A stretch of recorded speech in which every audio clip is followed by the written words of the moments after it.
ಹನೂರು ಕೊಲೆ ಪ್ರಕರಣದಲ್ಲಿ ಈಗ ಮರಣೋತ್ತರ ಪರೀಕ್ಷಾ ವರದಿ ಮಹತ್ವದ ತಿರುವು ನೀಡಿದೆ. 36 ವರ್ಷದ ಸೆಬಾಸ್ಟಿಯನ್ ಡೇವಿಡ್ ಕುಮಾರ್ ಸಾವಿನ ಹಿಂದಿನ ಭೀಕರತೆ ಪೋಸ್ಟ್ ಮಾರ್ಟಂ ವರದಿಯಲ್ಲಿ ಬಯಲಾಗಿದೆ. ವರದಿಯ ಪ್ರಕಾರ ಸೆಬಾಸ್ಟಿಯನ್ ಮೇಲೆ ಅತ್ಯಂತ ಸಮೀಪದಿಂದ ಶಾರ್ಟ್ ಗನ್ ನಿಂದ 2 ಬಾರಿ ಗುಂಡು ಹರಿಸಲಾಗಿದೆ. ಒಂದು ಗುಂಡಿಟ್ಟು ಎದೆ ಭಾಗಕ್ಕೆ, ಮತ್ತೊಂದು ಬಲತೊಡೆಯ ಒಳಭಾಗಕ್ಕೆ ತಗುಲಿದೆ. ಇದು ಕ್ಲೋಸ್ ರೇಂಜ್ ಫೈರಿಂಗ್ ಎನ್ನುವುದಕ್ಕೆ ಪ್ರಮುಖ ಸಾಕ್ಷ್ಯಗಳು ಸಿಕ್ಕಿವೆ. ಗುಂಡು ಪ್ರವೇಶಿಸಿದ ಜಾಗದಲ್ಲಿ ಚರ್ಮ ಹಾಗೂ ಬಟ್ಟೆ ಸುಟ್ಟ ಗುರುತು, ಕಪ್ಪು ಹೊಗೆ ಮತ್ತು ಗನ್ ಪೌಡರ್ ಕಲೆಗಳು ಪತ್ತೆಯಾಗಿವೆ. ಎದೆಗೆ ಬಿದ್ದ ಗುಂಡಿನ ರಭಸ ಎಷ್ಟಿತ್ತೆಂದರೆ 2, 3 ಮತ್ತು 4ನೇ ಪೆಕ್ಕೆಲುಬುಗಳು ಮುರಿದಿವೆ. ಎಡ ಶ್ವಾಸಕೋಶ ಹಾಗೂ ಹೃದಯದ ಎಡಭಾಗ ತೀವ್ರವಾಗಿ ಹಾನಿಗೊಳಗಾಗಿದೆ. ಎದೆಯ ಕುಳಿಯಲ್ಲಿ ಸುಮಾರು 600 ಮಿಲಿಲೀಟರ್ ರಕ್ತ ಹೆಪ್ಪುಗಟ್ಟಿರುವುದು ಪತ್ತೆಯಾಗಿದೆ.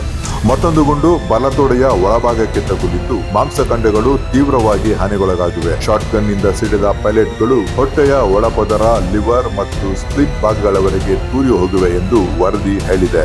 ಇಷ್ಟೇ ಅಲ್ಲ, ಹಣೆಯ ಮೇಲೆ, ಮೂಗಿನ ತುದಿ ಮತ್ತು ಬಲಕೆನೆಯ ಮೇಲೂ ಗಾಯದ ಗುರುತುಗಳು ಪತ್ತೆಯಾಗಿವೆ. ಅಂತಿಮವಾಗಿ ಎದೆ ಮತ್ತು ತೊಡೆಗೆ ತಗುಲಿದ ಗಂಭೀರ ಶಾಟ್ಗನ್ ಗಾಯಗಳಿಂದ ಉಂಟಾದ ತೀವ್ರ ರಕ್ತಸ್ರಾವ ಹಾಗೂ ಶಾಕ್ನಿಂದಲೇ ಸಾವು ಸಂಭವಿಸಿದೆ ಎಂದು ವೈದ್ಯರು ಅಭಿಪ್ರಾಯಪಟ್ಟಿದ್ದಾರೆ. ಪ್ರಕರಣದ ತನಿಖೆಗೆ ಮತ್ತಷ್ಟು ಮಹತ್ವದ ಸಾಕ್ಷ್ಯಗಳನ್ನು ಸಂಗ್ರಹಿಸಲಾಗಿದೆ. ಗಾಯಗಳಿಂದ ದೊರೆತ ಪ್ಲಾಸ್ಟಿಕ್ ವಾಡ್, ಪೈಲೆಟ್ಗಳು, ಗನ್ ಶಾಟ್ ರೆಸಿಡ್ಯೂ, ಜಿಎಸ್ಆರ್, ರಕ್ತಸಿಕ್ತ ಬಟ್ಟೆ ಹಾಗೂ ಅಂಗಾಂಗಗಳ ಮಾದರಿಗಳನ್ನು ಬ್ಯಾಲಿಸ್ಟಿಕ್ ಮತ್ತು ವಿಧಿವಿಜ್ಞಾನ ಪರೀಕ್ಷೆಗೆ ಪೊಲೀಸರು ಹಸ್ತಾಂತರಿಸಿದ್ದಾರೆ. ಹೀಗಾಗಿ ಈಗ ಪ್ರಶ್ನೆ, ಗುಂಡು ಹಾರಿಸಿದವರು ಯಾರು? ಹತ್ಯೆಗೆ ಕಾರಣವೇನು? ಅತ್ಯಂತ ಸಮೀಪದಿಂದ 2 ಬಾರಿ ಗುಂಡು ಹರಿಸುವ ಮಟ್ಟಿಗೆ ನಡೆದಿದ್ದೇನು?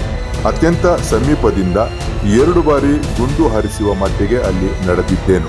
ಹನೂರು ಪೊಲೀಸ್ ಠಾಣೆಯಲ್ಲಿ ಬಿಎನ್ಎಸ್ ಸೆಕ್ಷನ್ 103/1 ಅಡಿ ದಾಖಲಾಗಿರುವ ಪ್ರಕರಣ ಸಂಖ್ಯೆ 166/2026 ತನಿಖೆಯಲ್ಲಿ ಇದೀಗ ಬ್ಯಾಲಿಸ್ಟಿಕ್ ಮತ್ತು ವಿಧಿವಿಜ್ಞಾನ ಪರೀಕ್ಷೆಯ ಫಲಿತಾಂಶಗಳು ಮತ್ತಷ್ಟು ಸತ್ಯ ಹೊರತರುವ ನಿರೀಕ್ಷೆಯಲ್ಲಿದೆ.